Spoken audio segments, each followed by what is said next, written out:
Hi masters, అందరికీ నమస్కారం. హంసవేణి గట్టు యూట్యూబ్ ఛానల్కి వెల్కమ్ ఫ్రెండ్స్, వెల్కమ్. మరి ఇంతవరకు ఎవరైనా నా ఛానల్ని సబ్స్క్రైబ్ చేసుకోకపోతే please subscribe my channel friends. మరి ఈరోజు మనం ఆదర్శప్రాయంగా ఉండడం అంటే ఆదర్శప్రాయంగా అన్నప్పుడు ఫ్రెండ్స్, మనము ఆదర్శంగా ఎవరిని తీసుకుంటాము? ఉత్తములని ఆదర్శంగా తీసుకుంటాం, అవునా? గొప్పవాళ్ళు, వాళ్ళని మనము ఆదర్శంగా తీసుకొని మన జీవితాన్ని అలా ఉండాలి అని మనము కొంతమందిని ఫాలో అవుతాము, ఇమిటేట్ చేస్తాము. అంటే వాళ్ళని ఎగ్జాంపుల్గా తీసుకొని మన లైఫ్ కూడా ఆ విధంగా ఉండాలి అని మనము అనుకుంటాం కదా ఫ్రెండ్స్, అవునా? మరి దాన్ని మనం ఏమనొచ్చు? రోల్ మోడల్ అని అనొచ్చు కదా ఫ్రెండ్స్. మరి ఎవరినైనా అంటే ప్రతి ఒక్కరూ ఎలా ఉంటారో తెలుసా ఫ్రెండ్స్? మరి మనకు తెలుసో తెలియకో ఒకరిని రోల్ మోడల్గా తీసుకొనే ఉంటారు ఫ్రెండ్స్. అది ఎవరైనా కావచ్చు ఫ్రెండ్స్, మన అమ్మ కావచ్చు, మరి నాన్న కావచ్చు, మన అక్క కావచ్చు, మన పిన్నమ్మ, పెద్దమ్మ, మరి అత్త, మామ, బాబాయ్, పిన్ని, ఇలా ఎంతమంది ఎవరినో ఒకరిని ఎగ్జాంపుల్గా తీసుకొని ఉంటాం ఫ్రెండ్స్ మనం. అంటే మనకు ఎప్పుడు ఎలా ఉంటుంది అంటే, ఇప్పుడు చూడండి, మనము ఎవరిని ఎగ్జాంపుల్గా తీసుకోవచ్చు అంటే చక్కగా జనరల్గా ప్రజలు, మనుషులు ఎలా ఉంటారు అంటే ఫ్రెండ్స్, మరి మనుషులు ఎలా ఉంటారు అంటే ఎవరినైనా ఫాలో అవుతారు. ఎందుకు? వాళ్ళ జీవితంలో వాళ్ళ లక్ష్యాలని సాధించడానికి, అంతే కదా ఫ్రెండ్స్. మన లైఫ్ సాదా సీదాగా ఊరికే తిని పడుకోవడము అలా ఉంటే, ఒక గోల్ అనేది, ఒక ఉద్దేశం, ఒక లక్ష్యాన్ని మన జీవితానికి పెట్టుకుంటే మన జీవితము సక్సెస్ఫుల్ అవుతుంది. ఎందుకు? మనం దేన్నైనా సాధించగలం, అవునా కదా ఫ్రెండ్స్? మరి దేన్నైనా సాధించాలి అని చిన్నగున్నప్పటి నుంచి ఉందనుకోండి. కాబట్టి ఒక గోల్ అనేది మన జీవితానికి, ఒక లక్ష్యం అనేది very very very important friends. అలా ఉంటేనే మన జీవితంలో సక్సెస్ని చక్కగా సాధించగలం, హ్యాపీగా ఖచ్చితంగా అవుతుంది అని కూడా మనము అనుకోగలం ఫ్రెండ్స్. మరి అలా సక్సెస్ఫుల్గా సాధించిన వాళ్ళని మనము ఎంతమందిని చెప్పుకోవచ్చు? చాలామందిని మనం సక్సెస్ఫుల్గా లైఫ్ని లీడ్ చేసిన వాళ్ళలో చెప్పచ్చు, అవునా ఫ్రెండ్స్? ఎంతమంది మనం నాయకులలో తీసుకున్నామనుకోండి, మన మహాత్మా గాంధీ, మరి జాతిపిత, నేషన్ ఆఫ్ ద, అవునా? మరి అటువంటి వాళ్ళని మనం ఉదాహరణగా తీసుకొని వాళ్ళ బాటలో నడిచాము. ఎందుకు? మరి మన గాంధీజీ గారు ఏం చేశారు? మన దేశానికి స్వాతంత్రాన్ని తెచ్చారు.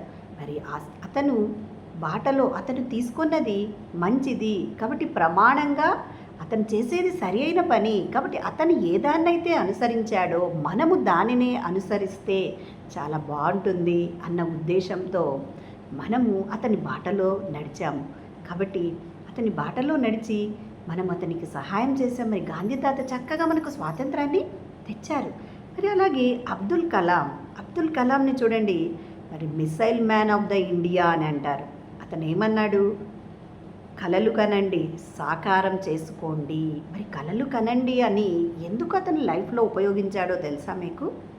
మరి చిన్నగా ఉన్నప్పుడు అతను ఏం చేశాడంటే, స్కూల్కి వెళ్తూ ఫ్రెండ్స్తో వెళ్ళేవాళ్ళు అనమాట. వెళ్తూ ఉంటే వాళ్ళ ఊర్లో ఒక చెరువు ఉండేది. ఆ చెరువులో జనరల్గా అక్కడంతా పిల్లలు ఏం చేస్తారు మాస్టర్స్? బాగా కూర్చొని రాళ్ళు వేయడము, ఎవరైనా అంతే కదా, అలాంటి పనులు చేసేవాడు. అలా చేస్తూ మాట్లాడుకుంటూ ఉండేవాళ్ళు అనమాట. అప్పుడు పైన పక్షులు ఎగురుతూ కనిపించేవి అతనికి.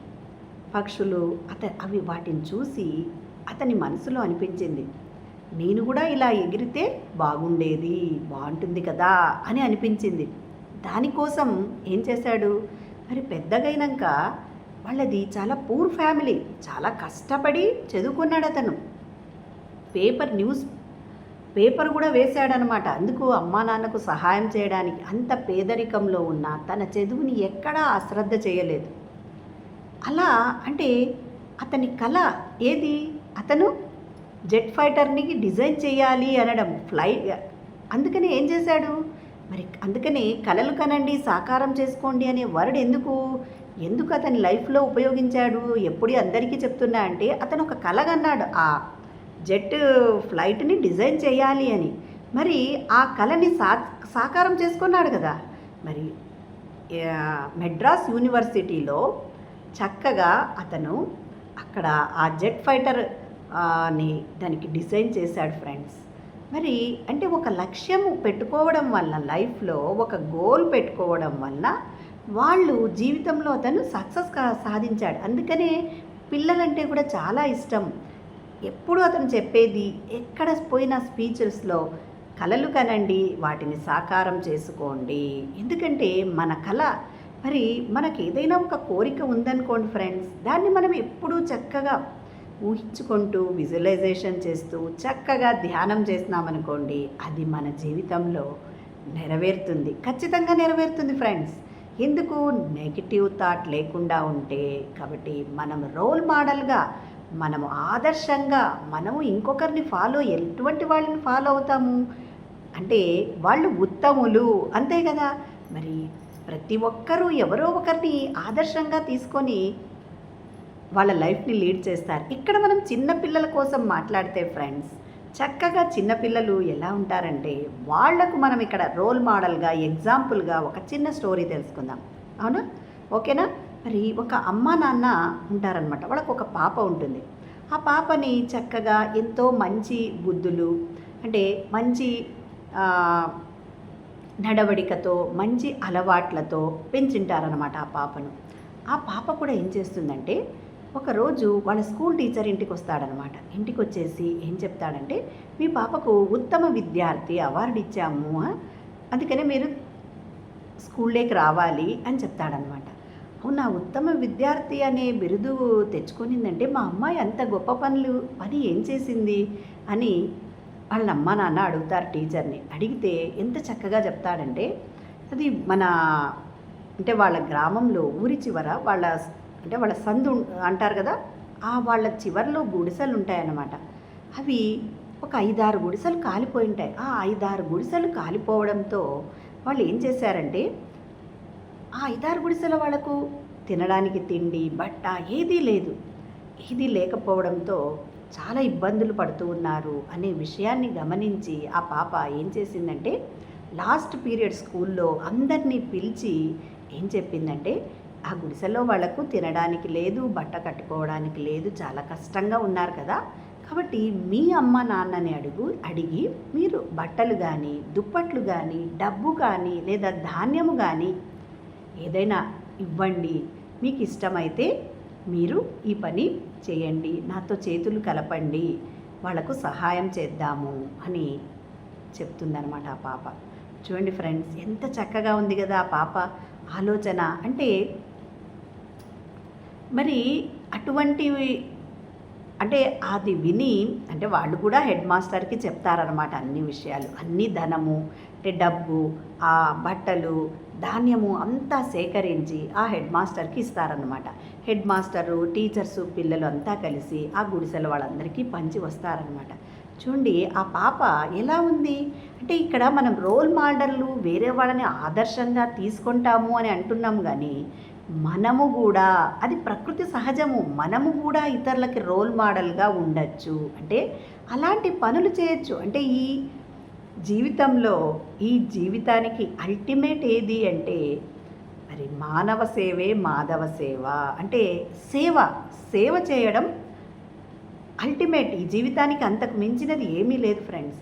మరి ఆ సేవ అనే కార్యక్రమం అది ఎవరు నేర్పించారు?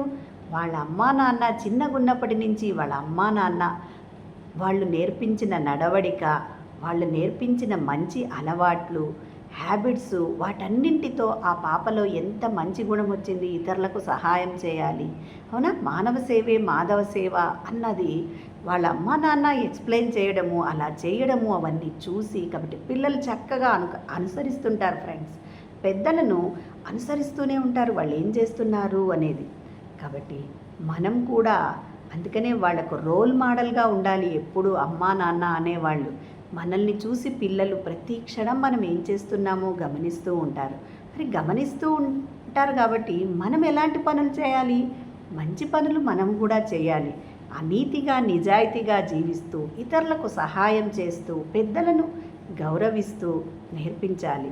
అలాంటి నడవడికని నేర్పించినందుకు ఆ అమ్మాయికి ఏమి ఉత్తమ విద్యార్థి అవార్డు వచ్చింది.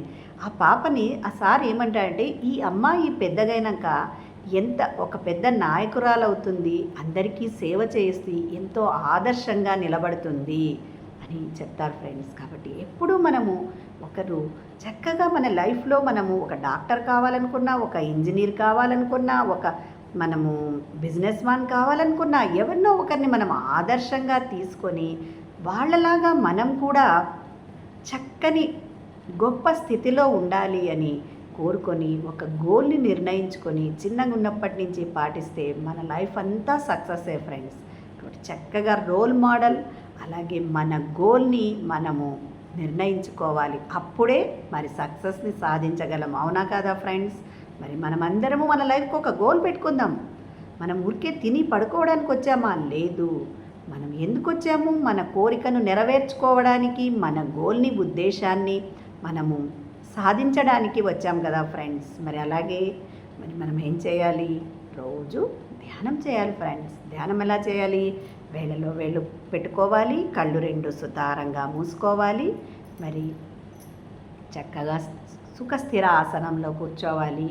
మన సహజమైన శ్వాసను గమనించడం, అదే పనిగా బ్రీత్ చేయకుండా సహజంగా జరిగేదాన్ని కళ్ళు రెండు మూసుకొని గమనించడం, దీన్నే ధ్యానం అంటారు ఫ్రెండ్స్.